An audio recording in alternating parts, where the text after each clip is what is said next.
When we look at seated forward bends, we often find the difficulty that as we come forward, the leg out in front of us wants to roll out. So it looks something like this.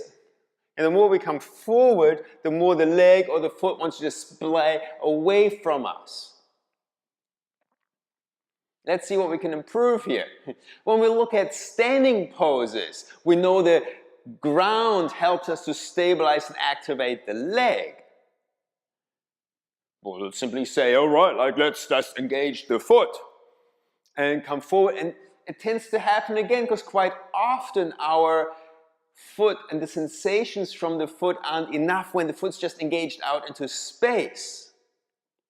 So what we can do here is provide some feedback, either through our hands, through a block, taking the foot against the wall, or using a belt or something equivalent, or a combination of all of these, that we can engage the foot into these as if it was a standing pose, which gives us the activation through the leg.